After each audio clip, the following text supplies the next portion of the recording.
Donald J. Trump, a billionaire real estate mogul turned reality TV star, Trump is not just a former U.S. president, he's the leader of a movement that transformed American politics. His rise to power wasn't just about wealth or ambition. It was about tapping into the fears, frustrations, and hopes of millions of Americans who felt ignored by the political elite. But beyond the headlines, the tweets, the rallies, there's something deeper at play.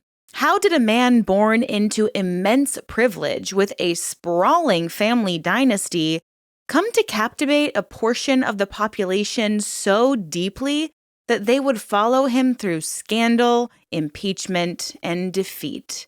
How did a real estate mogul from Queens become the figurehead of the Make America Great Again movement, one that many describe as having a cult-like grip on its followers? In this video, we'll explore Trump's life from his privileged upbringing to his rise in the world of real estate, reality TV, and eventually politics. We'll dive into the family dynamics that shaped him, the string of several accusations and lawsuits that have plagued him for decades, and the tactics he uses to solidify his MAGA base. This isn't just a story about a man. It's about how Donald Trump, through charisma, controversy, and manipulation, became a symbol of deep-seated division in America. Welcome to the story of Donald Trump and the rise of MAGA. So sit back, relax, and take a deep breath. It's time to let the fresh air in.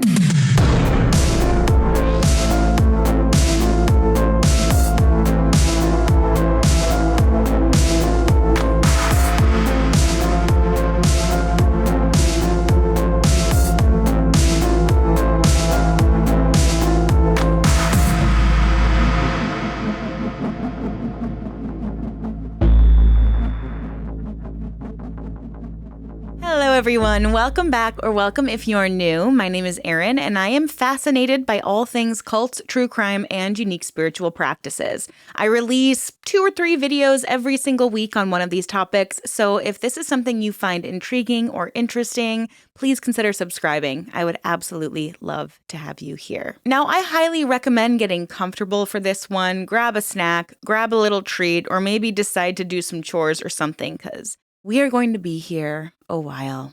So let's go ahead and jump right into it. Donald Trump was born into a wealthy family in 1946 in Queens, New York.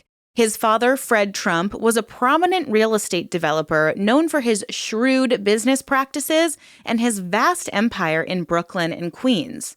Fred Trump built affordable housing for middle-class families, which gave Donald a front-row seat to the cutthroat world of real estate from a very young age. Fred's influence on Donald was profound. He taught Donald the value of aggressive business tactics and the importance of self-promotion, which became hallmarks of Donald's later ventures. Fred's tough demeanor and authoritarian approach to business deeply influenced Donald's understanding of leadership. Donald Trump's childhood was deeply influenced by his father and the highly competitive atmosphere within the family. Fred amassed massive wealth, and his approach to parenting kind of reflected his business mindset. He valued aggression, perseverance, and a strong work ethic above all. This upbringing had a very lasting impact on Donald, and it shaped him into the figure that he would later become. Fred Trump was not a warm or nurturing father. Instead, he imposed very high expectations on his children, especially on Donald, who from a very early age exhibited traits of competitiveness and a desire to outshine his siblings. Fred's own success in real estate set a really high bar, and he demanded that his children be winners, and he often pitted them against one another in various forms of sibling rivalry. This environment of intense competition likely fostered Donald's drive for public success, status, and domination. Because look, at the end of the day, we're all just wanting to get our parents' approval. Sounds like Trump has some daddy issues, but maybe that's a conversation for a different day. Fred believed in 2 central pillars, toughness and winning. Donald, eager to live up to his father's standards, quickly adopted these traits, modeling that aggressive and cutthroat mentality. From a very young age, Donald was molded to be relentless, not just in business, but in all aspects of his life. Fred would often tell his children, "You are a killer, you are a king." And this emphasis on being a winner stayed with Donald throughout his life. Donald was one of 5 siblings. His siblings were Marianne, Fred Jr., Elizabeth, and Robert Trump. The most significant sibling dynamic was Donald's relationship with Fred Trump Jr., his older brother. Fred Jr., in contrast to Donald, struggled with the pressure that their father imposed. He sought a different path, choosing to become a pilot instead of joining the family business. However, Fred Jr.'s inability to meet their father's expectations caused a lot of friction within the family. Fred Sr. saw Fred Jr.'s choice as a failure, something Donald must have noticed and then internalized. Fred Jr. also battled with alcoholism, and his eventual premature death in 1981 profoundly affected Donald, who had used his brother's downfall as a cautionary tale to fuel his own ambition. He vowed to never be perceived as weak or as a failure. Donald's other siblings followed different paths. Marianne Trump Barry became a federal judge, and Robert Trump worked behind the scenes in the family business, never really seeking the limelight. However, it was Donald Trump who stepped forward as the heir to Fred's real estate empire, leveraging the family name to build his own brand. Fred Trump's real estate empire was largely built around constructing affordable housing in Brooklyn and Queens. He benefited from government programs designed to boost housing development during the post-World War II economic boom. Fred Trump had a reputation for being ruthless in business, and he took advantage of loopholes and cutting corners whenever he could. This approach left an impression on Donald, who would later emulate his father's strategy in his own career. Fred's wealth and success provided Donald with both the financial backing and the connections necessary to enter the Manhattan real estate market, a more glamorous and high-stakes arena compared to his father's more modest ventures. Donald's first project, the transformation of the Commodore Hotel into the Grand Hyatt in the late 1970s, was made possible through his father's connections and financial guarantees. This laid the foundation for Donald to begin building his own real estate empire. In recent years, Donald Trump's niece, Mary Trump, has offered insight into the family's dynamics in her book, Too Much and Never Enough. She describes Fred Trump as a domineering figure who fostered an environment of emotional neglect and competition. According to Mary, Fred Trump's harsh and unemotional demeanor influenced Donald's ability to empathize with others, contributing to his aggressive and self-centered nature. Mary also claims that Donald developed a deep fear of weakness, something that Fred's behavior reinforced throughout his childhood. So this combination of a domineering father, sibling rivalries, and a highly competitive environment shaped Donald Trump's character, driving him to adopt a winner-takes-all approach to life. His relentless ambition, willingness to take risks, and desire for constant attention can be traced back to these early family dynamics. Donald Trump's time at the New York Military Academy, or NYMA, was pivotal in shaping his career and ambitions. Sent there at the age of 13, Donald's parents, particularly his father Fred, believed he needed more discipline than he was getting at home and in traditional schooling. The military academy's strict environment and emphasis on leadership, authority, and physical fitness deeply impacted Donald, fostering a competitive and assertive personality that would become hallmarks of his public persona. At NYMA, Trump learned key leadership lessons through both formal education and experience. The school emphasized discipline, authority, and hierarchy, traits that Trump later embraced in his career.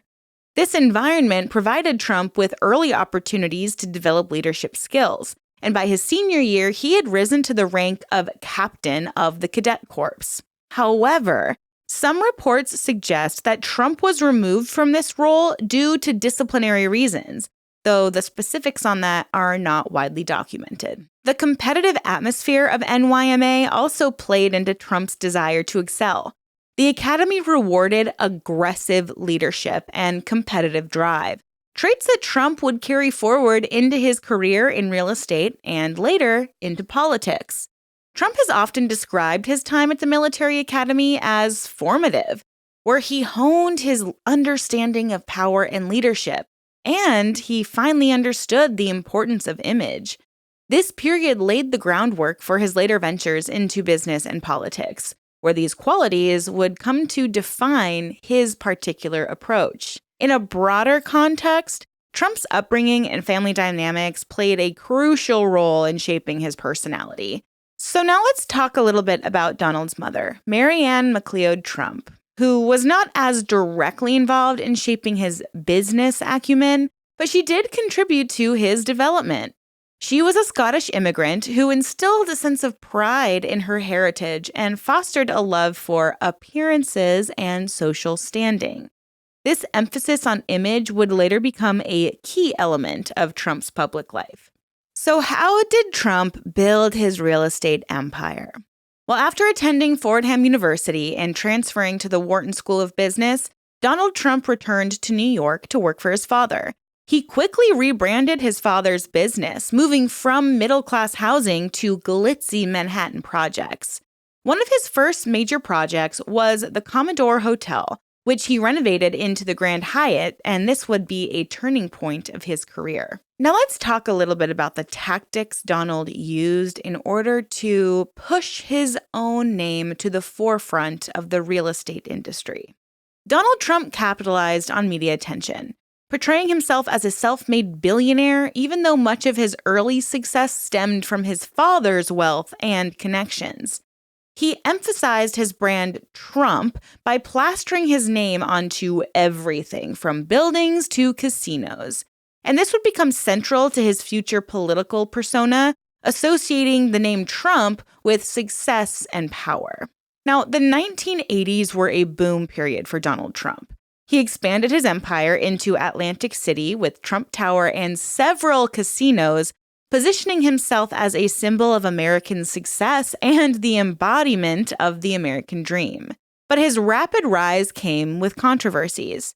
His brash, combative style earned him numerous enemies in the business world, and by the early 1990s, his empire was teetering on the edge of bankruptcy. But this didn't just start in the 90s.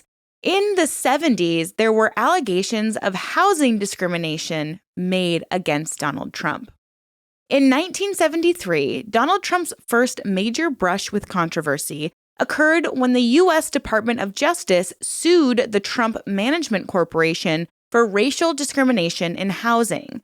The allegations stated that Trump's company refused to rent apartments to Black tenants while giving preference to white applicants. The lawsuit claimed that Trump's company marked applications from Black prospective tenants with a C for colored, effectively disqualifying them from renting Trump properties. And now, while Trump denied any wrongdoing, the case was settled in 1975, with Trump agreeing to advertise rentals in minority papers and include more Black tenants. Trump framed the settlement as a victory, but the accusations still left a stain on his company's reputation. Despite these early accusations of racial discrimination, Trump emerged from the lawsuit relatively unscathed. In fact, he would go on to use this tactic, never admitting wrongdoing and spinning outcomes as victories, as a hallmark of his business and political strategies. During the 1980s, Trump became a media personality, largely due to his high-profile real estate projects in Manhattan, such as the Grand Hyatt Hotel and the Trump Tower. He positioned himself as the quintessential American success story, writing books like The Art of the Deal and becoming a symbol of wealth, luxury, and entrepreneurial success. Published in 1987, The Art of the Deal framed Trump as a master negotiator, offering readers insights into his approach to business and real estate. The book was a bestseller, reinforcing the mythos of Trump as this brilliant businessman, even as his financial empire faced significant hurdles in the following decade. Although much of the content in the book focused on his earlier business successes, the narrative helped solidify Trump's self-made billionaire image in the public eye. And Trump's involvement in various industries, from real estate to casinos and even the short-lived Trump Airlines, showed his desire to not only expand his business empire, but also his personal brand. The 1980s cemented his status as a public figure, even though several of his ventures, like the Atlantic City casinos, would later fail. Now, the 1990s and early 2000s saw Trump focus more on his public image than on real estate. He gained new fame with The Apprentice, a reality TV show that portrayed him as a decisive leader. During this time, he faced mounting financial troubles, including several high-profile bankruptcies involving his properties. But I suppose he thought he could distract us all by his funny one-liners on The Apprentice. In reality, the 1990s were a difficult time for Trump financially. Those Atlantic City casinos, among other ventures, were underperforming, and this is what led to a series of bankruptcies. Many of his properties, including the Trump Taj Mahal, experienced massive debt, forcing him to relinquish control of some of his holdings to creditors. Despite these issues, Trump was able to maintain public visibility, and this was aided by media appearances and the lingering popularity of that book. But in 2004, Trump took his public persona to new heights with the launch of The Apprentice. The reality TV show featured contestants competing for a chance to work in one of Trump's companies, with him famously delivering the catchphrase, "Ya fired." The show was a major success and further bolstered Trump's image as a tough, no-nonsense leader. It also helped revitalize his brand, leading to numerous endorsement deals and other business opportunities. The show presented Trump as a decisive executive, reinforcing his portrayal as a self-made businessman. And this was able to overshadow all those financial struggles of his earlier career. While Trump's real estate empire continued to experience up and downs, The Apprentice played a crucial role in reshaping his public image, laying the groundwork for his future political ambitions. His rise to celebrity status through television transformed him from a real estate mogul with financial setbacks into a household name associated with wealth and power. Trump expertly used the media to build his image, presenting himself as the ultimate success story, despite all of the setbacks behind the scenes. This period laid the groundwork for his potential and eventual run for presidency as he honed his skills in manipulating public perception. Throughout Trump's business and political career, he has been entangled in numerous lawsuits and accusations. These allegations include fraud, sexual misconduct, and misuse of charitable funds. So let's start off with the Trump University lawsuit. Trump University was sued for fraud, leading to a $25 million settlement in 2016. It's one of the most notable legal battles associated with Donald Trump's business dealings prior to his presidency. So, Trump University was founded in 2005, but it was not an accredited educational institution. However, it was a for-profit business offering real estate seminars and mentorship programs.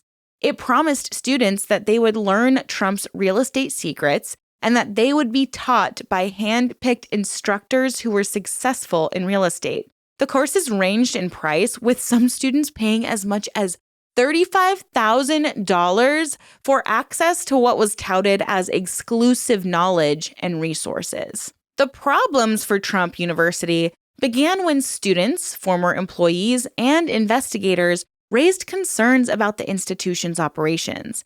One of the key allegations in the lawsuits was misleading marketing. Trump University was accused of making false claims in its advertising. Students were led to believe they would be taught by those hand-picked instructors, maybe even by Donald Trump himself. However, evidence presented during the case suggested that Trump had little to no involvement in selecting the instructors or even in the day-to-day operations of the business.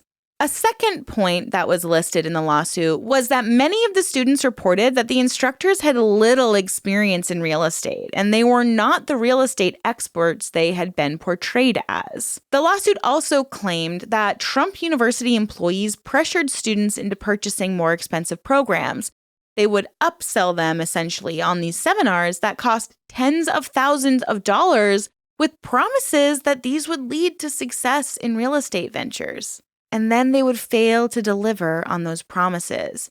Numerous former students said they did not receive the one-on-one mentorship or insider knowledge they were promised, and many were left in significant debt with no tangible benefits or real estate deals to show for it. Multiple lawsuits were filed against Trump University, including the New York Attorney General lawsuit in 2013.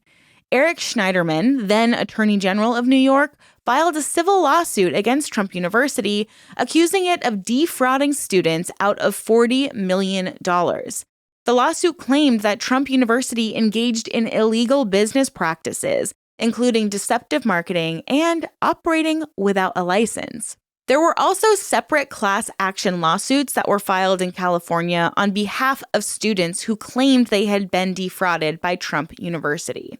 And in 2016, after years of legal wrangling, Donald Trump agreed to settle the lawsuits.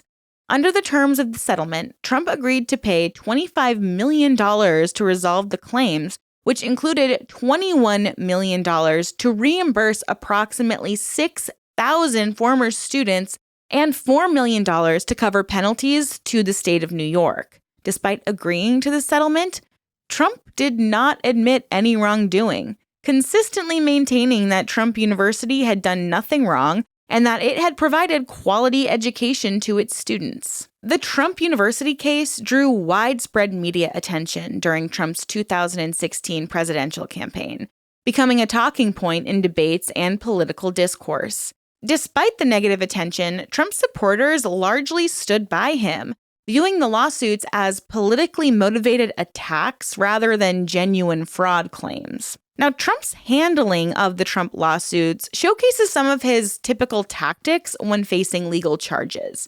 He consistently labeled the lawsuits as politically driven and used his public platform to deflect blame. Trump's ability to frame himself as the victim of a rigged system, both in business and in politics, would become a recurring theme in his career. The Trump University lawsuit serves as an example of how Trump managed to navigate legal challenges without significantly damaging his personal brand, a strategy that he's carried into other legal battles and even his pregnancy. Now, Donald Trump has faced numerous allegations of sexual harassment and assault, with over 20 women accusing him of misconduct spanning over several decades.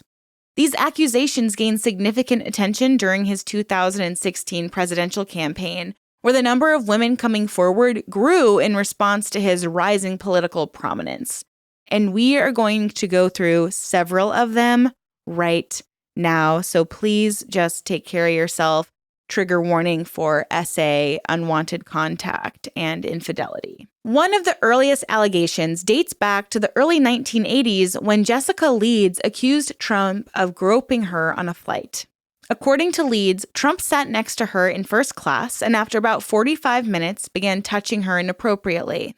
She claimed he grabbed her breasts and tried to put his hand up her skirt without consent.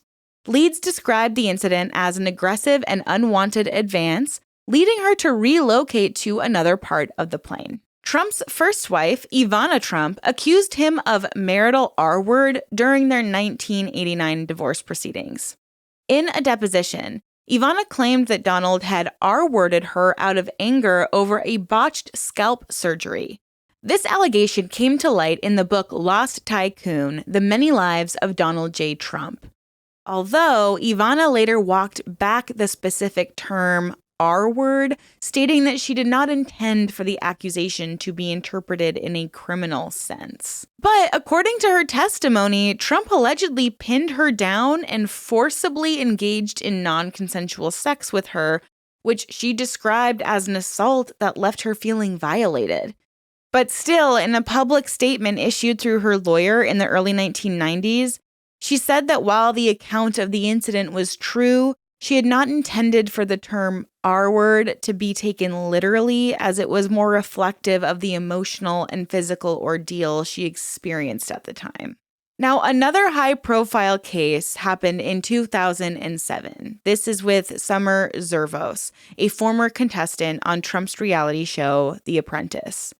Zervos accused Trump of kissing and groping her in 2007 during a meeting at his office.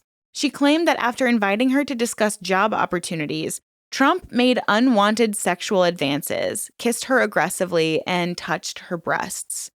Zervos filed a defamation lawsuit against Trump in 2017 after he denied those claims. She argued that Trump's statements and denial harmed her reputation and labeled her as a liar.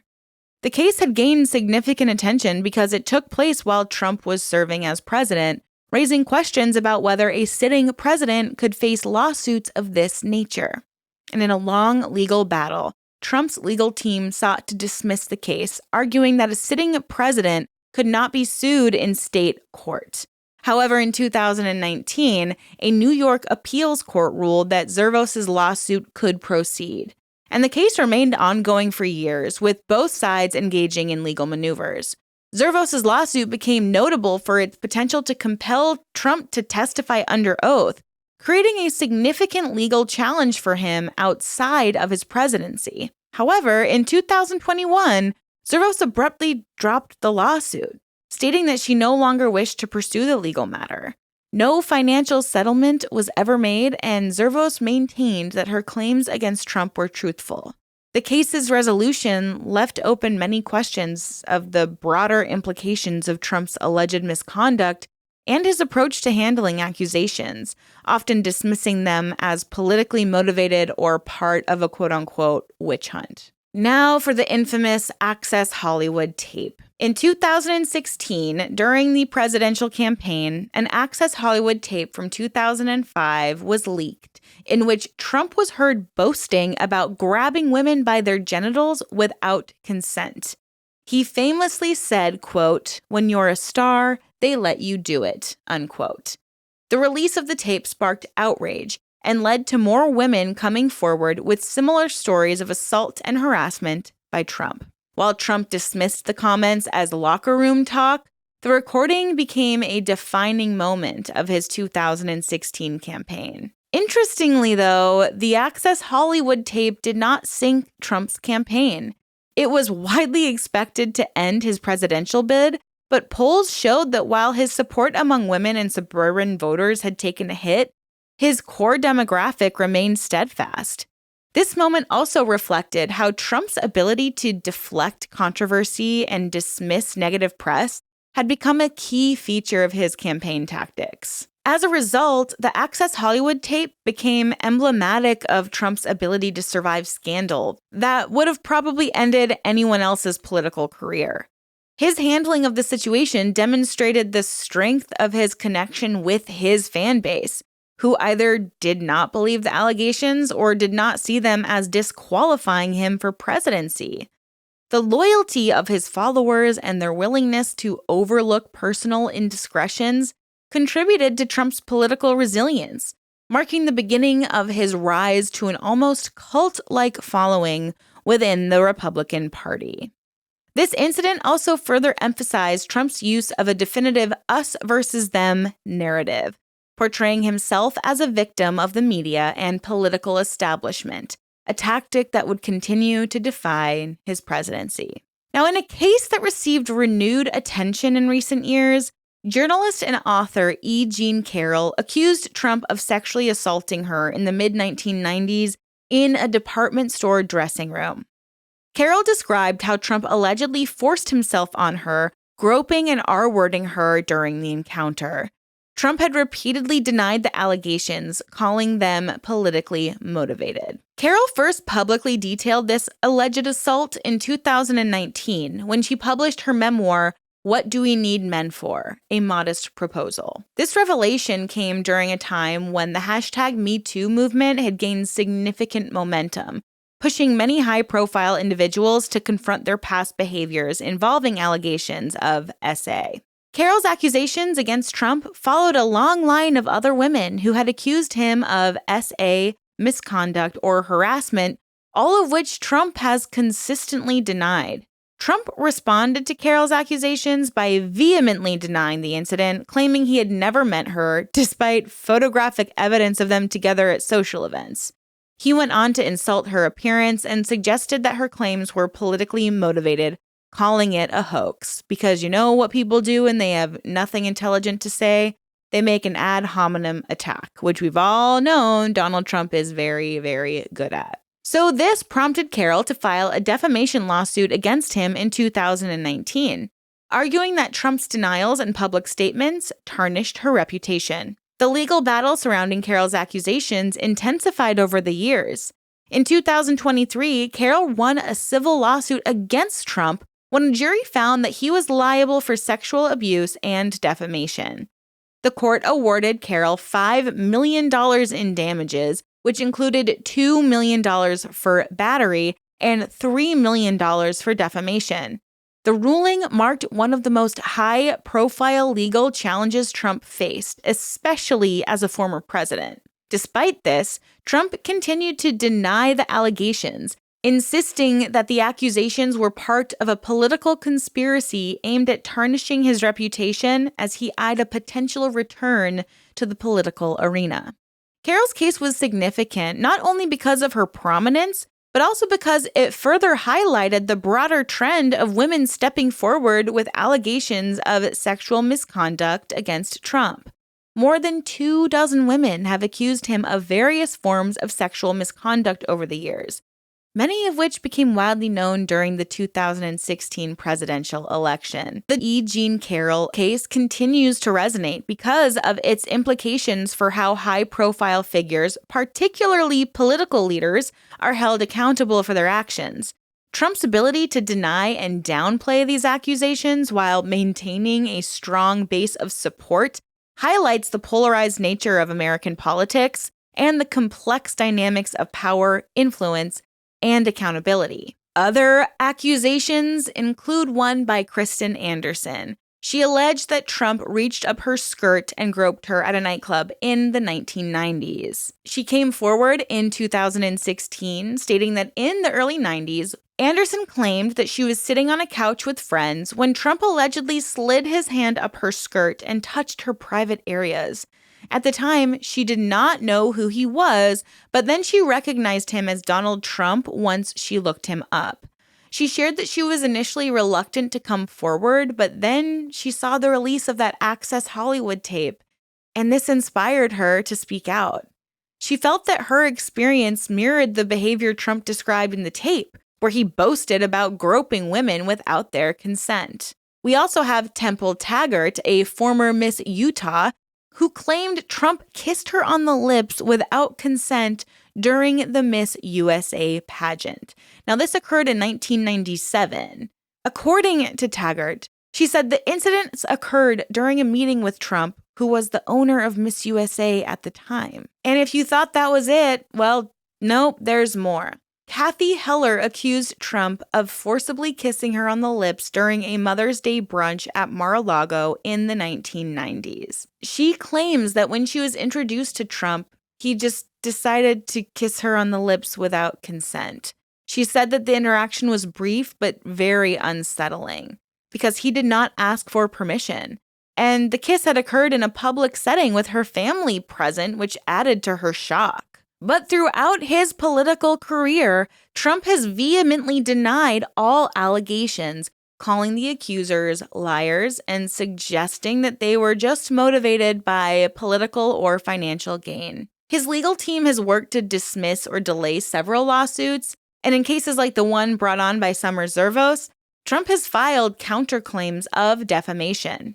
But this is all part of his strategy. I mean, this is a consistent pattern that he uses: outright denial, counterattacks, and legal maneuvering. This approach has allowed him to maintain a strong defense while portraying himself as a victim of politically motivated attacks, which somehow still solidifies his fan base. So we're going to break these tactics down in detail.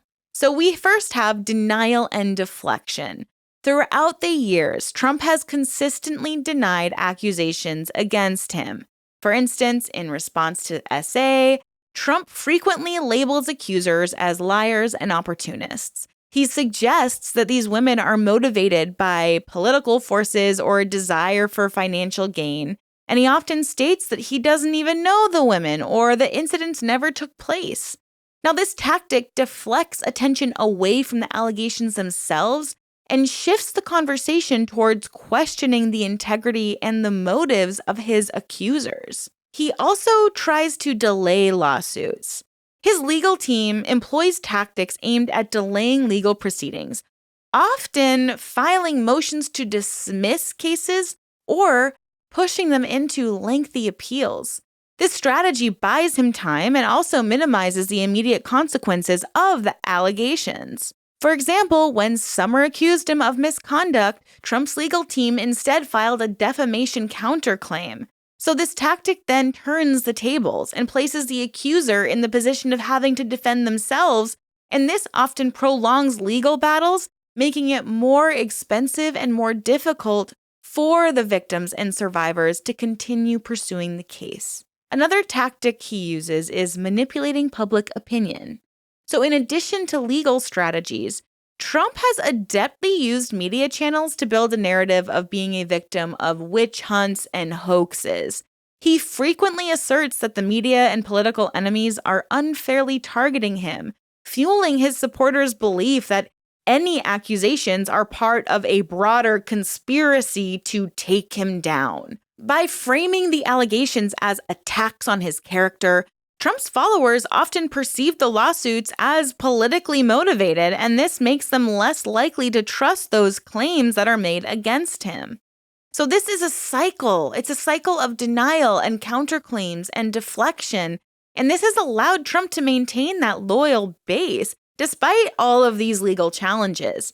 His ability to frame himself as a target of political enemies has been key to preserving his cult-like following, particularly within the MAGA movement, where many view these allegations as simply an attack on their political and ideological values. Many of his supporters argue that the timing of these accusations that often happen during election campaigns, well, they think that this suggests ulterior motives. So they don't see these claims as credible. But other people look at these multiple accusations as a real pattern of abusive behavior. Trump's ability to maintain a strong and dedicated base, despite the number of allegations of misconduct, reflects several underlying dynamics, both political and psychological, that have shaped his relationship with his followers. Here's a breakdown of how this dynamic works. One is perception of media bias. Many Trump supporters believe that the media is biased against him, framing news stories to discredit him. This belief in a broader conspiracy against Trump is a key part of why his base often diminishes allegations made against him. Whether it's accusations of sexual misconduct, corruption, or lying, Trump has repeatedly labeled such stories as fake news. His frequent attacks on media outlets like CNN, the New York Times, and MSNBC help reinforce the notion that the media is out to get him. 2. He uses strategic victimhood. Trump frequently portrays himself as a victim of a deep state conspiracy, as well as an outsider challenging a corrupt political establishment. This narrative appeals to many Americans who feel similarly disenfranchised by the political system. By framing allegations against him as politically motivated, Trump turns potential scandals into attacks on the movement he represents, making criticism of him seem like it's criticism of his followers as well. We also have the role of timing. Many allegations have come out during critical moments in Trump's career, particularly during election seasons. We have that Access Hollywood tape that was released shortly before the 2016 election, and several accusations of misconduct surface at key points in his campaigns. Now, to his supporters, the timing of these allegations reinforce the belief that they are just part of some coordinated effort to undermine him politically, rather than, genuine concerns about his behavior. We also have loyalty to populist vision. Trump's supporters are deeply attached to his populist vision, which promises to restore America's greatness by challenging political elites and protecting national borders and promoting traditional values. This attachment often overshadows personal concerns about his alleged misconduct. His core voters, especially in rural America, tend to focus on how he's delivering on campaign promises, such as tax cuts and judicial appointments and, of course, economic growth. This transactional relationship where voters support Trump because he represents their interests means that personal scandals don't necessarily threaten their loyalty. We also have moral relativism and cultural wars. Trump's base often sees the world through a lens of cultural and moral battles. The accusations of misconduct, from business fraud to sexual harassment, are often seen as secondary to the larger war they believe Trump is fighting. They believe he's fighting against liberalism, socialism, or even political correctness. By framing every issue as part of some bigger cultural war, Trump is able to minimize the impact of the allegations against him. His supporters may believe that while Trump isn't perfect, he's better than the alternative, and they believe that he is fighting for their values. He also has a pattern of deflection, especially when accused of misconduct. So rather than directly addressing the allegations, he often pivots to attacking his accusers or the media or his political opponents. For example, during the Access Hollywood tape scandal, Trump immediately shifted the narrative to focus on the allegations against Bill Clinton, saying that his behavior was no worse than what the Clintons had done. This tactic of redirecting attention prevents many of his followers from critically engaging with the accusations against him. And now we're going to get to the cult of personality. Trump's appeal to many of his supporters goes beyond policy. It's personal.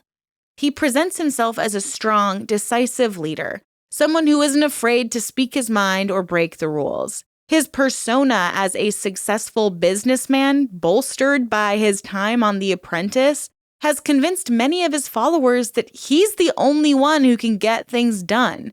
This cult of personality fosters a sense of loyalty that often makes it difficult for his base to reconcile the allegations with the man that they admire. And of course, he's employing this divide and conquer tactic. The sharp division between Trump supporters and detractors creates an environment in which defending him becomes part of one's identity. Like with many cults, followers accept the allegations because admitting that the opposing side, the liberal media, the Democrats, the anti-Trump voices, it would mean that they were right. So this creates a psychological barrier that makes it easier for Trump's base to just dismiss or downplay any of his wrongdoing. And of course, we have the religious aspect of this. Trump's base includes a significant number of evangelical Christians, many of whom view Trump as flawed but a chosen leader. Religious leaders such as Jerry Falwell Jr. and Franklin Graham have defended Trump by drawing parallels between him and biblical figures like King David, who was a sinner but was still used by God for a higher purpose.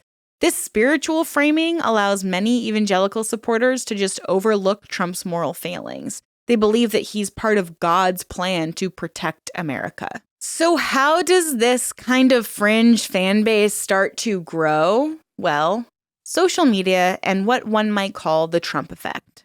Trump's unfiltered use of social media, particularly Twitter before his ban, played a major role in building his cult-like following. He was able to communicate directly with his supporters and was able to bypass traditional media gatekeepers.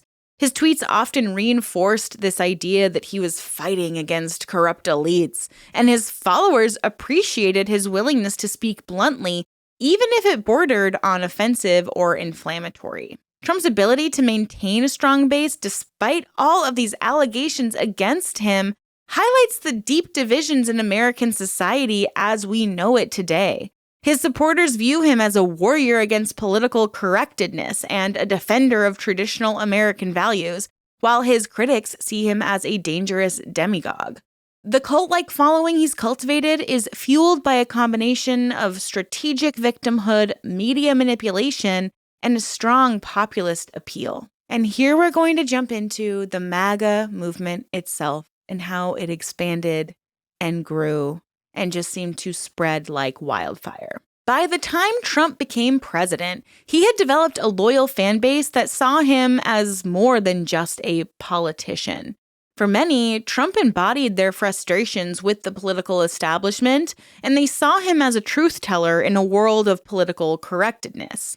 Trump's rallies became a spectacle of loyalty and fervor, supporters wearing MAGA hats, chanting slogans, and embracing conspiracy theories that painted Trump as a savior against a corrupt deep state. And we cannot talk about MAGA if we can't talk about the rise of QAnon. The QAnon conspiracy theory, which claimed that Trump was fighting a secret battle against a cabal of global elites, further cemented this culty following. Trump's reluctance to disavow these conspiracies only deepened his followers' belief in that righteousness. The QAnon conspiracy theory and its influence on Trump's cult-like following became a significant feature of his presidency and post-presidency. So where did this QAnon theory even come from? Well, it was first propagated on the 4chan message board by an anonymous user known as Q, and it just kind of blew up and gained a massive following. So QAnon emerged in the late 2017 with a series of cryptic posts from this user known as Q. And this person claimed to have insider information from the US government, particularly about a supposed secret plot involving very powerful political figures. These posts, known as Q drops, sounds really funny, just sounds like Q-tip to me. But these Q drops were filled with vague predictions and phrases like the storm, a supposed event where Trump would reveal the secret cabal and bring its members to justice. And many of their predictions failed to ever materialize, but this only seemed to strengthen the belief of followers who saw Trump as some kind of savior. And of course, these people were supporting Trump, so he was never going to speak out against them. On multiple occasions, when he was questioned about QAnon, Trump would offer ambiguous responses that didn't condemn the theory at all. And he famously even said in an August 2020 press conference that he knew nothing about QAnon but understood, quote, "they like me very much," unquote, and that they believed he was, quote, "saving the world from a radical left philosophy," unquote. Such statements from Donald Trump himself further emboldened believers who saw Trump's reluctance to disavow the conspiracy as implicit support of their cause. Basically, they believed that Trump was hiding everything he knew from the public, but kind of giving them like a wink publicly, saying, "Oh yeah, I know about all the theories and they're true," as if only people who were in the know with QAnon were able to actually understand exactly what Trump was alluding to. So why were these QAnon followers even drawn to Trump? Well, there's something called the Messiah complex, and Trump was often seen as a messianic figure by QAnon supporters, fighting against that deep state and the shadowy elite. His brash anti-establishment rhetoric and disregard for political norms only helped to bolster his image. This messianic complex is built around the idea that Trump is a chosen savior figure, combating that elite cabal of individuals who were believed to be engaged in various nefarious activities like human trafficking, child abuse, and undermining American values. But let's break down some of the dynamics that contributed to this perception.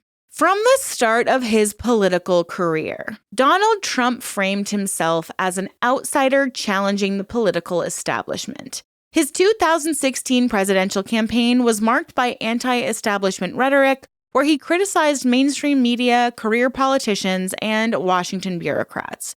This appealed to those disillusioned with politics as usual, helped cast him as this revolutionary leader or someone who could drain the swamp and take on those shadowy figures in government.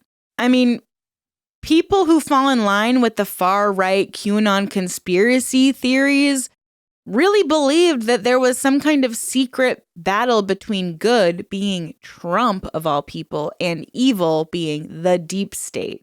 This theory implied that Trump was leading this covert war against high-level figures involved in satanic global child trafficking, and many saw him as a savior that would bring about this great awakening or storm where the evildoers would be exposed and punished. Trump's association with Christian nationalism and his appeal to religious conservatives also fueled this messianic image. Evangelical leaders would liken him to King David.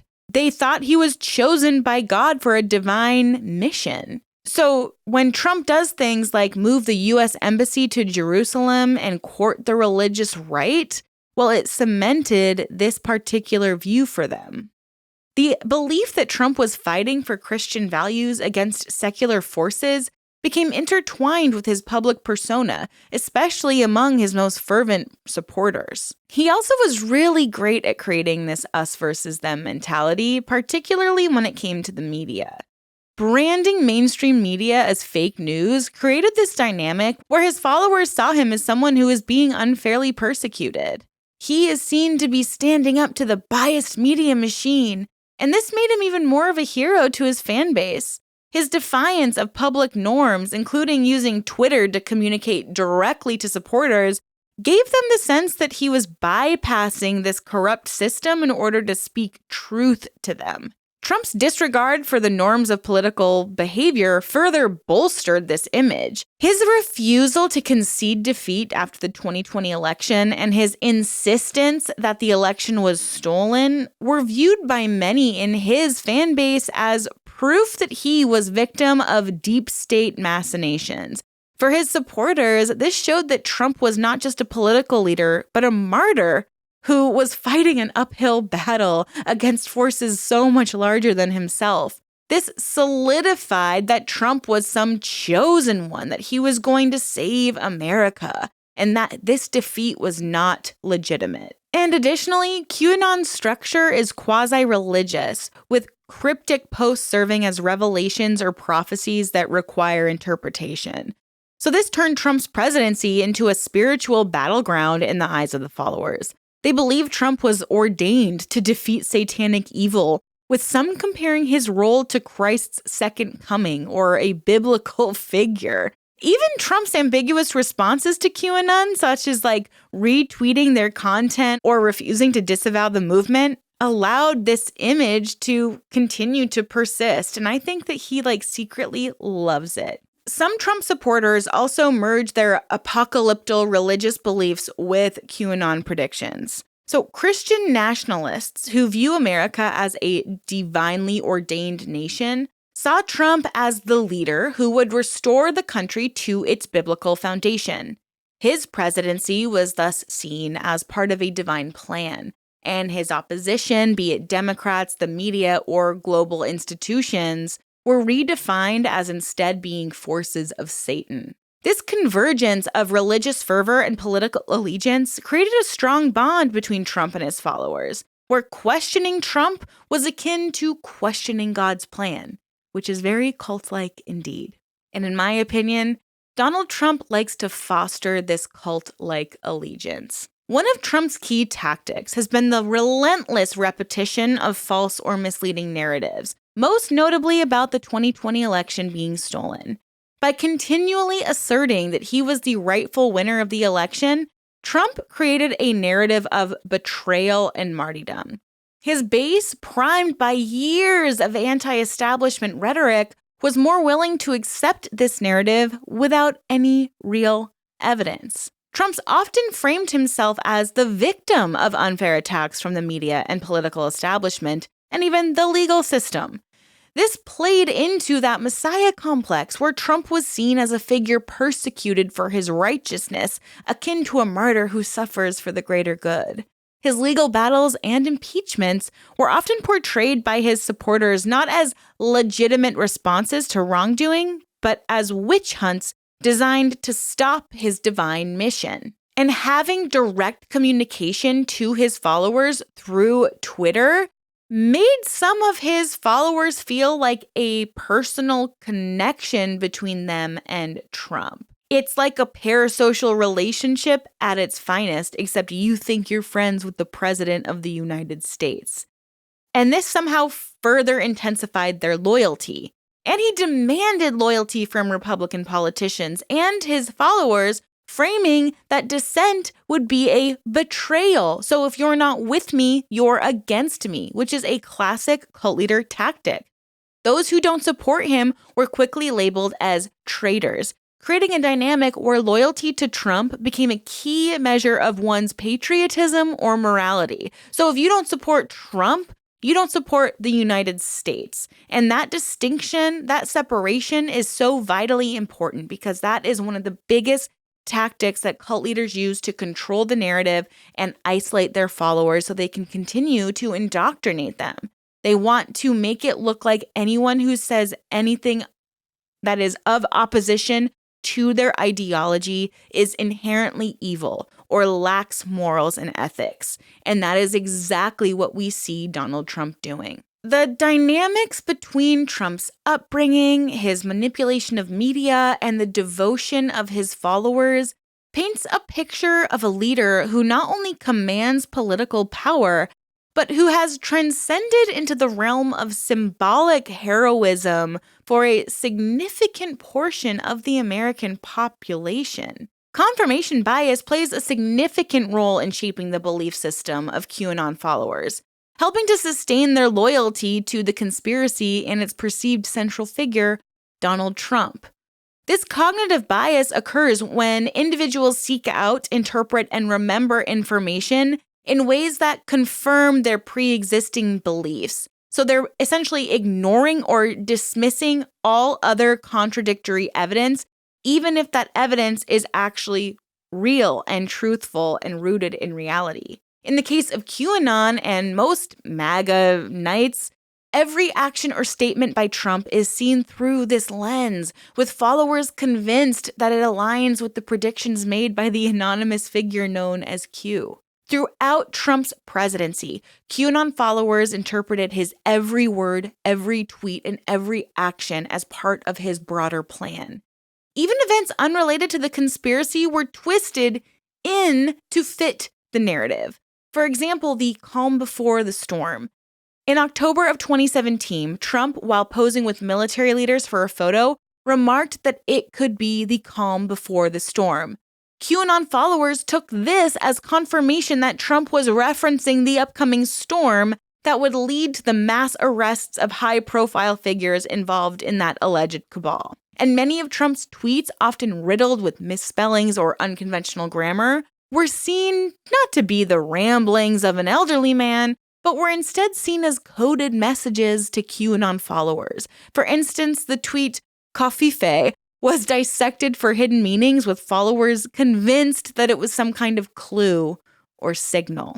QAnon followers actively sought out selective information that fit into their existing beliefs rather than actually taking a critical look at the information they were receiving and seeing if it could change their minds. They discarded anything that contradicted their QAnon narrative. Mainstream media sources, fact checkers, and any evidence debunking QAnon claims were dismissed as some part of the larger deep state plot. And I think that we're seeing this now in some of these debates where there's this upset or anger at the presidential nominees being fact-checked.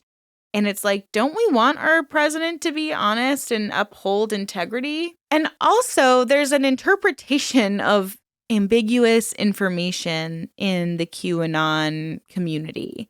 In many cases, Trump's actions or comments were just vague or unrelated to the conspiracy.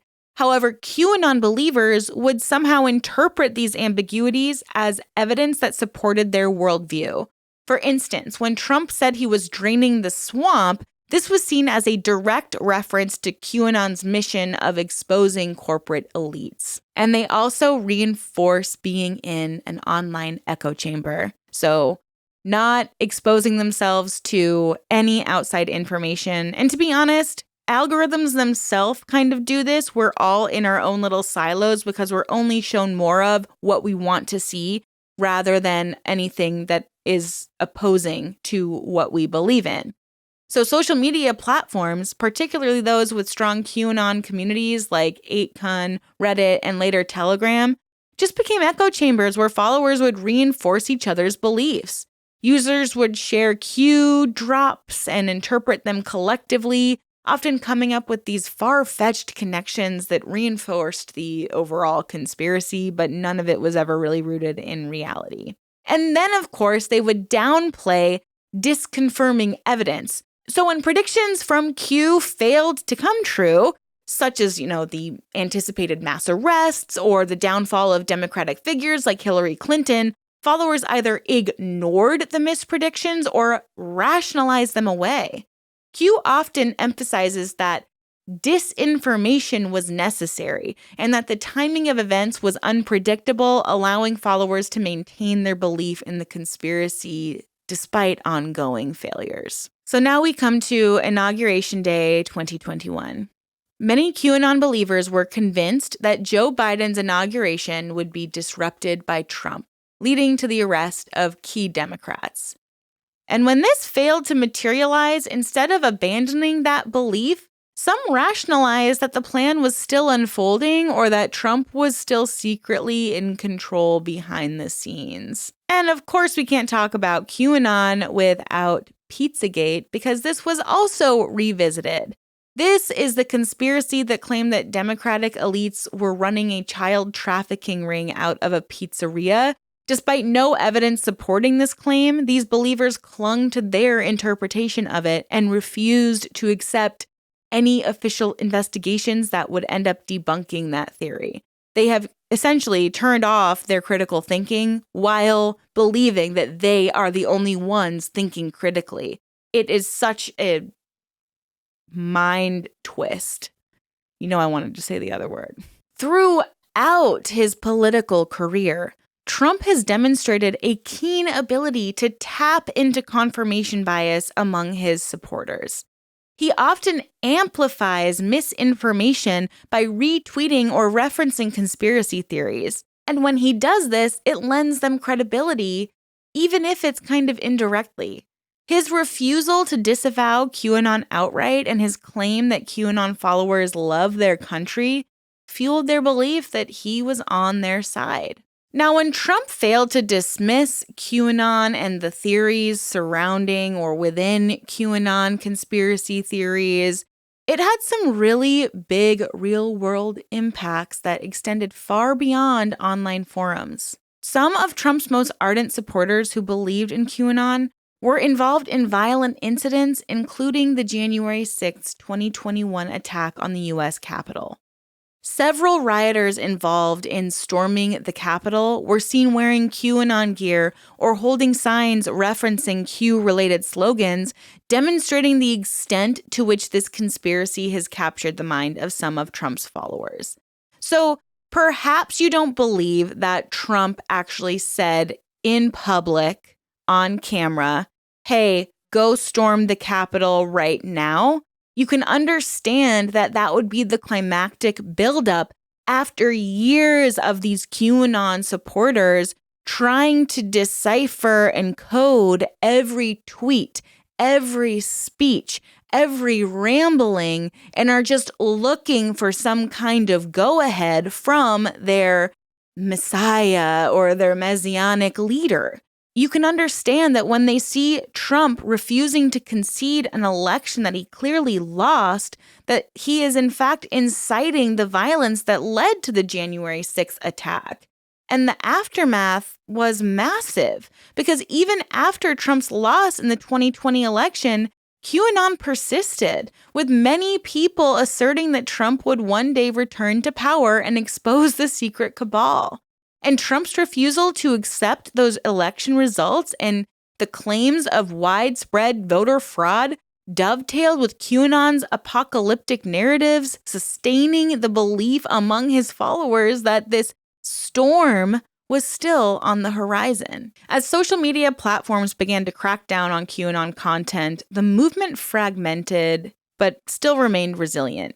Many followers migrated to alternative platforms like Gab, Parler, and Telegram, where they could continue sharing conspiracy theories without censorship. Trump's following among QAnon conspirators illustrates how these conspiracy theories can provide emotional and psychological comfort. QAnon gave Trump's followers a way to rationalize his actions, deflect criticism, and find purpose in a very chaotic political environment. It also played into this broader fear about globalism, the erosion of traditional values, and societal change. These are fears that Trump capitalized on throughout his political career.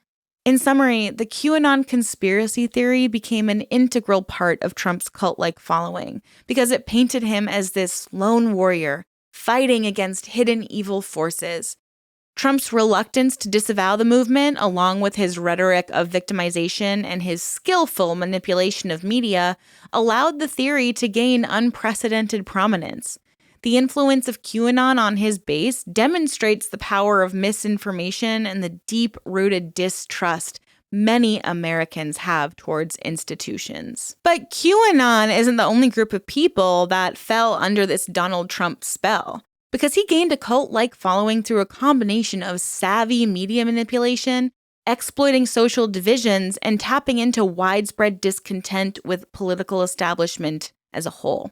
So he had this meteoric rise to fame long before the 2016 presidential campaign. I mean, he was a household name. I mean, he's in Home Alone, Lost in New York, for goodness sakes. There was a feeling of familiarity and trust because he was a name people had heard for years. And his persona resonated with a segment of the population that admired how he had a brash, take-charge style. They were ready for a fresh new energy. And the Apprentice TV persona that he had cultivated helped him craft an image as this no-nonsense leader who was capable of making tough decisions. This larger-than-life figure created a narrative that many of his supporters found very compelling. This successful businessman who could use his business acumen to make America great again. He also tapped into economic and cultural anxiety because he understood the widespread frustrations and anxieties of many Americans who felt left behind by globalization and technological advances and even cultural shifts. His platform spoke directly to working-class voters, especially white, non-college educated individuals who felt like they had been abandoned by both political parties. So he is seeing vulnerable people's pain points and exploiting them, much like other cult leaders have done for centuries. He also promised to bring back jobs. He capitalized on the economic struggles in regions like the Rust Belt. He promised to bring back manufacturing jobs and restore prosperity to those communities. His America First message resonated with a lot of people, especially in small communities. He focused on trade, immigration, and that rejection of globalization.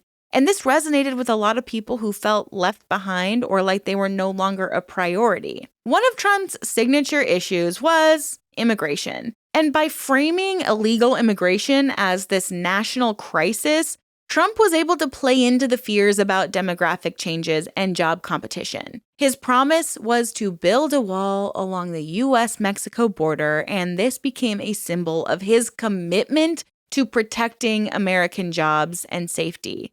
It galvanized his base around this tangible goal.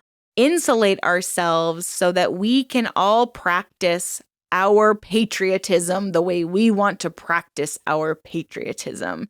Essentially, America would become its very own massive cult, with anyone who dissents Trump being an outlier, being an enemy.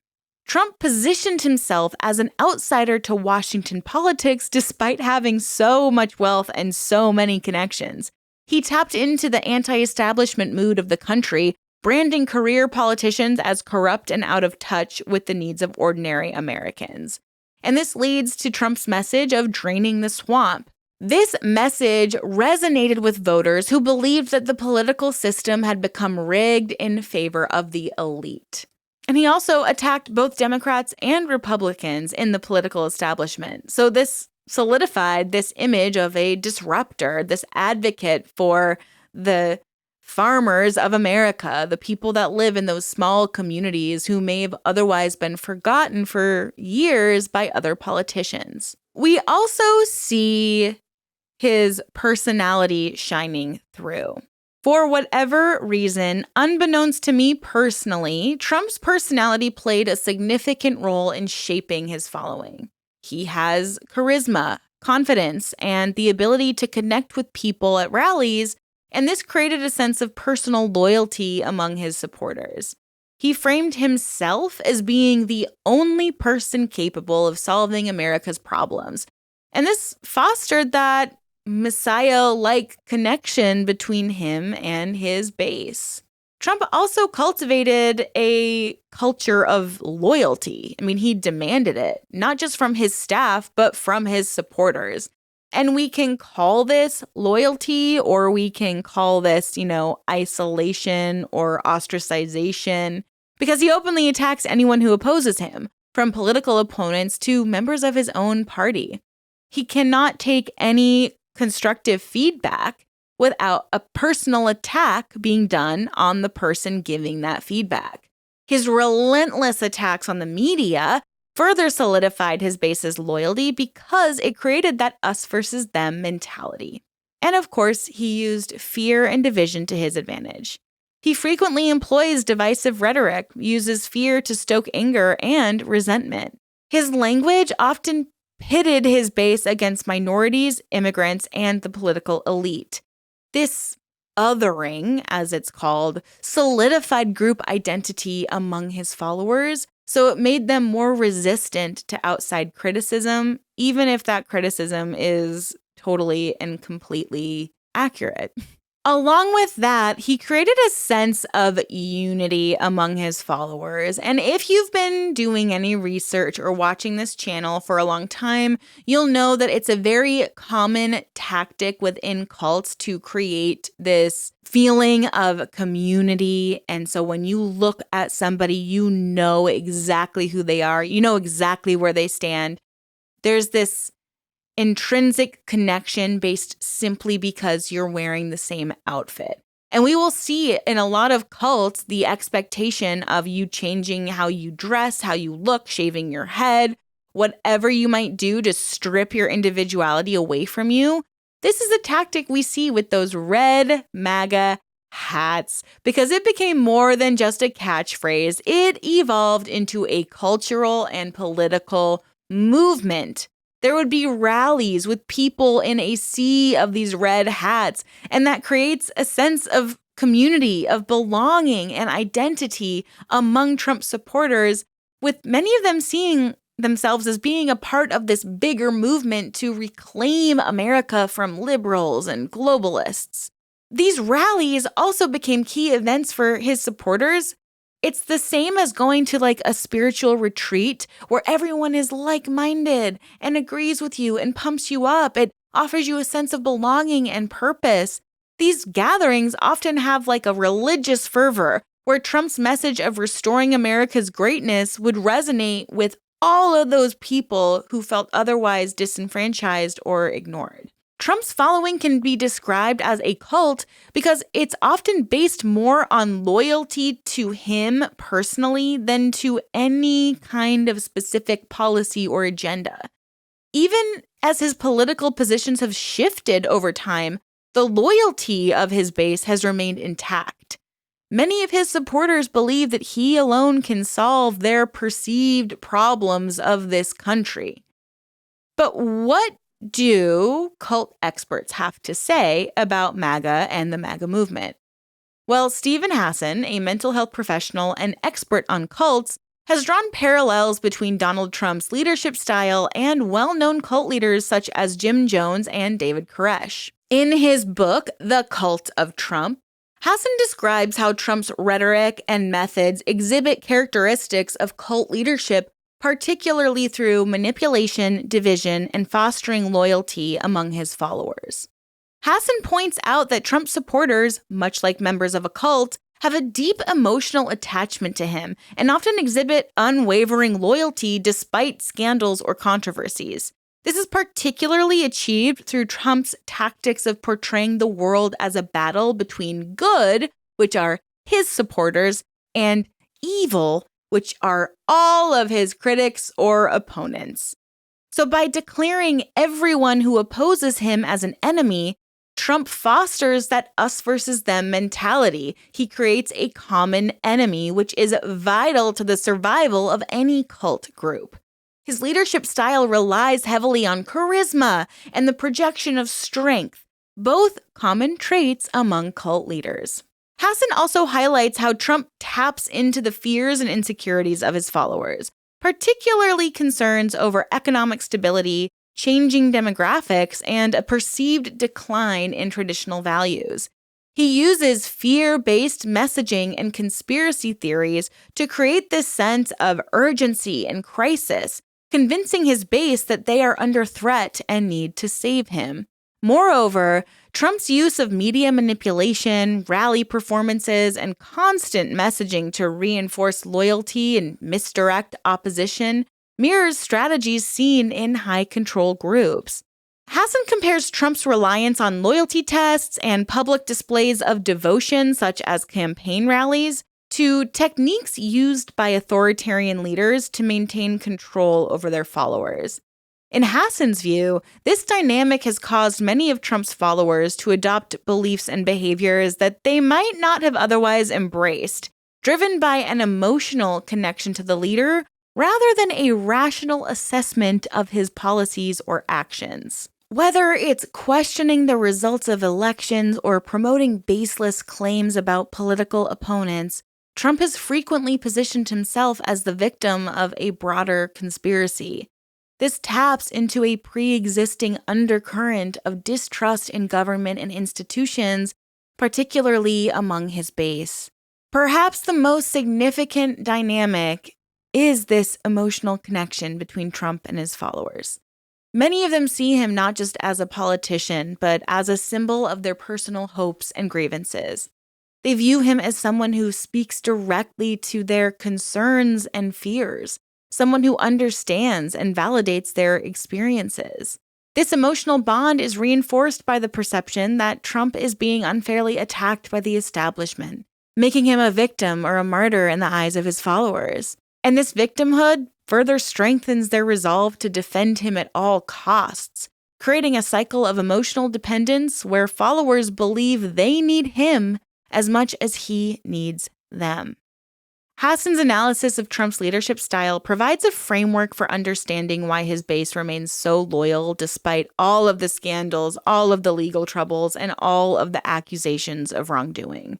The combination of emotional manipulation, fear-based messaging, media control, and public loyalty tests creates a dynamic where rational analysis of Trump's actions becomes secondary to the emotional bond his followers feel with him. This comparison to cult dynamics sheds light on the deeper psychological mechanisms at play in Trump's leadership, and it offers a lens for understanding how his rise to political power is not just about policy, but about the careful construction of a narrative that placed him as the only person capable of saving America from its perceived enemies.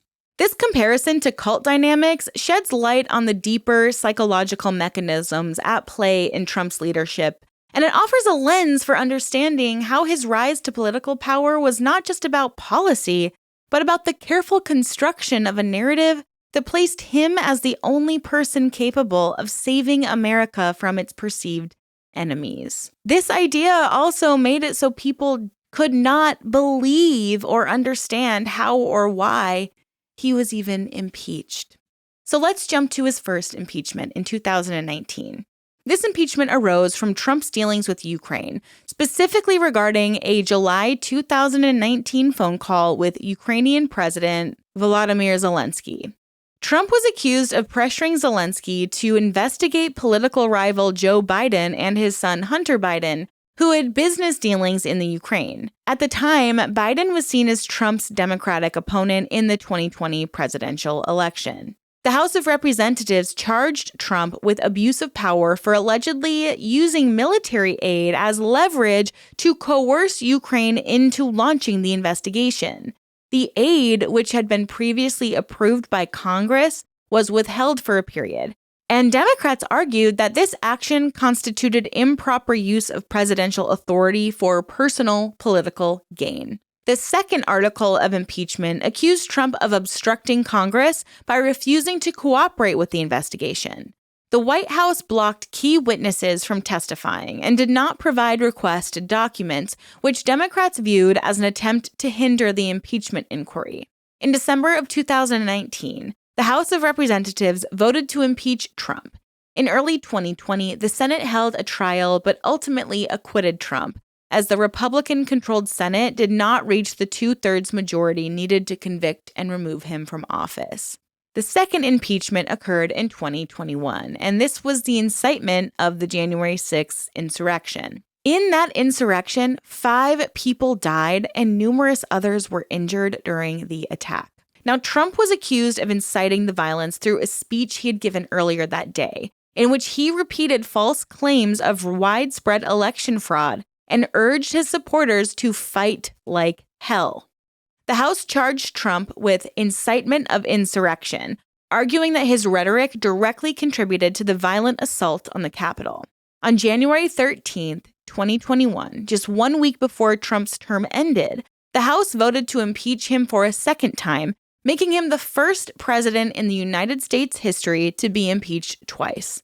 In February 2021, after Trump had left office, the Senate held a trial, and although a majority of senators voted to convict, the total fell short of the two-thirds threshold needed for conviction, resulting in Trump's acquittal once again. Both impeachments deepened the political divide in the country. Trump supporters largely viewed the impeachments as politically motivated and targeted, while his critics saw them as necessary steps to hold him accountable. Despite the serious nature of the charges, Trump maintained his strong base of support among the MAGA. Many of his supporters believed the impeachments were part of that deep state effort to undermine the presidency. After leaving office, Trump continued to wield considerable influence within the Republican Party, even as some of his fellow Republicans distanced themselves from him after the January 6th insurrection. His grip on the party was demonstrated by the widespread reluctance among Republicans to fully denounce his role in the Capitol riot or support his conviction in the Senate. Trump's impeachments reflect significant moments in U.S. political history, and they underscore the deep divisions and contentious atmosphere of his presidency. Despite being acquitted in both cases, the impeachments continue to shape his legacy and influence within American politics. Trump's rise to fame and power was built on a foundation of media manipulation, aggressive self-promotion, and a keen understanding of his audience's fears and desires. Whether he is seen as a hero or a villain, his impact on the political landscape will be felt for generations to come. So what is really going on with Donald Trump now? Where are we at with this current election year? Well, one of the biggest stories recently involves Trump's rally in Aurora, Colorado, where he made exaggerated claims about Venezuelan immigrants flooding the city and increasing crime. Trump cited rumors of violent gangs, but Aurora's mayor and police officials quickly debunked this. They confirmed that while there have been isolated incidents, the concerns about Venezuelan gangs were grossly exaggerated. Local officials were frustrated, accusing Trump of stoking fear and further dividing the community. This is not the first time Trump has exaggerated immigration threats, but this one hit particularly hard. Even Aurora's Republican mayor publicly refuted Trump, which is, well, becoming less rare, I should say, from within his own party. And yes, although there was an assassination attempt made on him, which obviously I would never condone, he has made many missteps himself. During the recent hurricane season, Trump made waves by claiming that the federal government had intentionally avoided helping people in Republican areas hit by natural disasters. He suggested that the Biden administration was leaving Republican voters in the lurch. However, North Carolina Representative Chuck Edwards and other Republican lawmakers stepped up to set the record straight, stating that federal aid had been provided and no such discrimination occurred. FEMA had to divert resources just to address those false claims. Now, it's one thing to criticize policies, but when you're distracting emergency efforts with conspiracy theories during a crisis, that's a major problem. Even Republicans like Doug Hay have voiced frustration, saying it's massively frustrating to see rescue efforts derailed by these unfounded rumors. Trump has also been spreading incorrect statistics about crime rates in various cities, claiming that Democratic-run cities have seen unprecedented surges of violence. While crime has risen in some areas, experts and fact-checkers have debunked Trump-specific claims, which often inflate numbers to create a sense of fear. Even in cities like Springfield, Ohio, Trump's rhetoric about Haitian immigrants supposedly causing a crime wave has been proven false. Yet, his comments led to bomb threats in the area because he was fueling fear. His use of fear tactics has become a signature part of his campaign, but it's starting to have real-world consequences. False claims about crime aren't just misleading, they're dangerous. Just ask Springfield residents who faced threats after Trump's remarks about Haitian immigrants. In addition to immigration and crime, Trump continues to repeat false claims about the 2020 election, despite multiple audits and court filings affirming the results. His comments about rigged voting systems and voter fraud have been debunked many times, yet they remain a core part of his rallies. This has led to concerns among Republicans that Trump's relentless promotions of these falsehoods is damaging voter trust in the election system as a whole. And we've seen this move before. Trump's insistence on a stolen election continues to dominate his rallies, but even more Republicans are distancing themselves, worrying that it's hurting their chances in future elections. These ongoing missteps are starting to cause a rift within the Republican Party. And while Trump still maintains a strong base, there's growing discomfort among Republicans who are worried that his misinformation and controversial tactics could damage their broader election chances. It's clear that Trump's approach is becoming a source of frustration for some within his party. As misinformation piles up, Republicans are forced to spend time refuting his claims, and this distracts from other pressing issues. But it's not just some of his false claims that are causing concerns. In recent months, it's Trump's behavior at his rallies that sparked increasing concern and debate among political observers, supporters, and his critics alike. His speeches have become more erratic and unpredictable, leading some to question his ability to effectively lead, especially as the 2024 election cycle intensifies. Trump's rallies in cities like Manchester, New Hampshire, Waterloo, Iowa, and Tampa have seen peculiar incidents that are fueling both concern and ridicule. At a rally in Manchester earlier this month, Trump raised eyebrows by spending nearly 40 minutes swaying to show tunes from musicals like Les Miserables and The Phantom of the Opera. This was followed by a lengthy speech where he veered off topic multiple times, making unfounded claims about being the father of IVF and suggesting that he could personally ban transgender athletes from competing in women's sports, a claim he has repeated in several other venues without any basis in policies. His references to pop culture characters like Superman and tangents about his 2020 election loss left many attendees visibly confused. While some of his hardcore supporters still cheered him on, others expressed unease. A number of political analysts and reporters commented on how disjointed the rally felt, noting that his ability to stand on message has deteriorated compared to earlier campaigns. This rally in Manchester is often cited as one of the more dramatic examples of his recent behavior. During a rally in Waterloo, Iowa, Trump doubled down on conspiracy theories that have been a hallmark of his recent appearances. He spent a significant portion of his speech railing against what he called the deep state, making claims about secret government efforts to undermine him.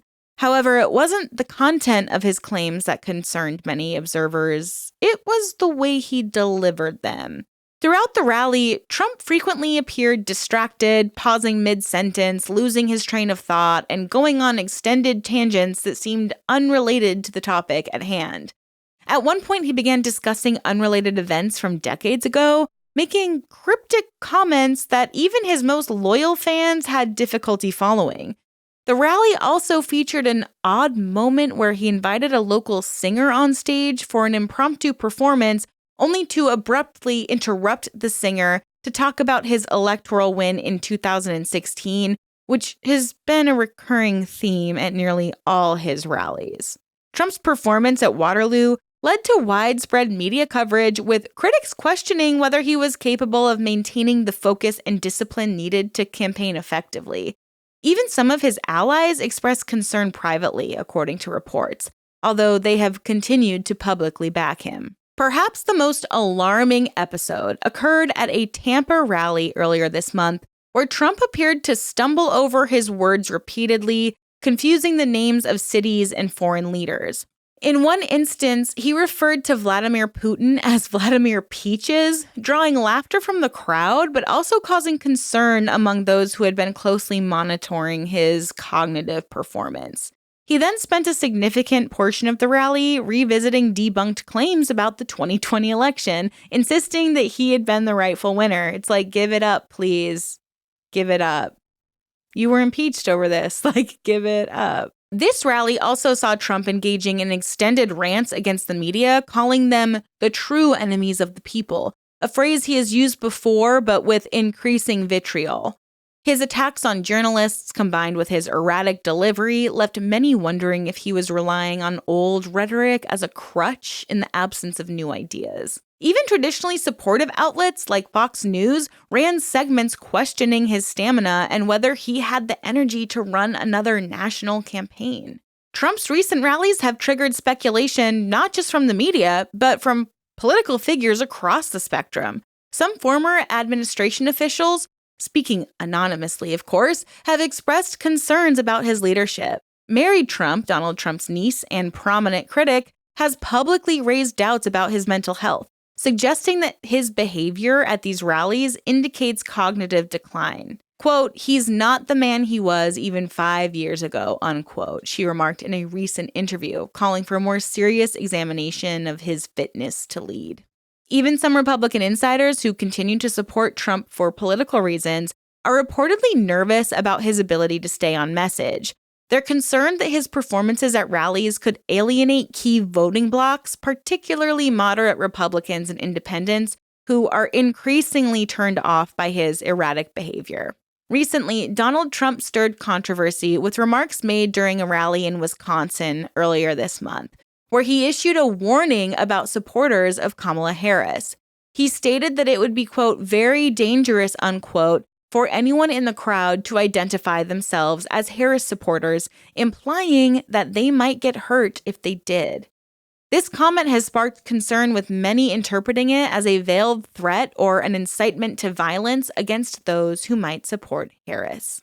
Trump's rhetoric at rallies often strays into provocative territory, but this particular remark has drawn widespread attention due to its potential to encourage hostility among his base, which, let's be real, he's done this multiple times. Critics, including social media commentators and political figures, have expressed alarm, suggesting that Trump's words would incite violence or further polarization in an already divided political climate. Some have called for investigations into whether his comments could be considered a threat to public safety. Now, these incidents are not isolated. Trump's rallies have frequently been marked by incendiary language, and this latest episode is seen by many as part of his broader pattern of fostering division and using aggressive rhetoric against political opponents. While his core supporters often dismiss such remarks as hyperbole, his critics argue that this kind of language contributes to a dangerous political environment. Critics argue that Trump's inability to focus, his tendency to fixate on past grievances, and his frequent off-topic digressions are clear signs that he may not be able to lead effectively if reelected. His rivals, including Florida Governor Ron DeSantis and former Vice President Mike Pence, have subtly hinted at Trump's unpredictable nature in their campaign speeches, suggesting that the country needs a steady hand to guide it through turbulent times. Despite the growing concern, many of Trump's supporters remain fiercely loyal, often dismissing his behavior as part of his unconventional style. Quote, "He's not a politician, that's why we love him," unquote. This is what one supporter in Manchester explained. Others argue that his rambling speeches are not a sign of decline, but rather a reflection of his disdain for scripted political rhetoric.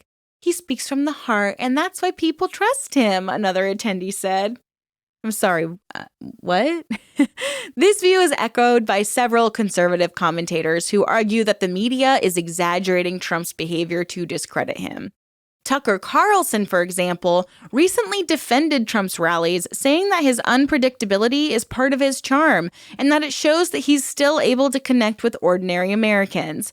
Carlson also consistently positioned Trump as a victim of elite media attacks and a champion of working-class values. Still, some of his supporters acknowledge that his focus on grievances from the past elections, particularly his repeated claims of voter fraud, may be counterproductive.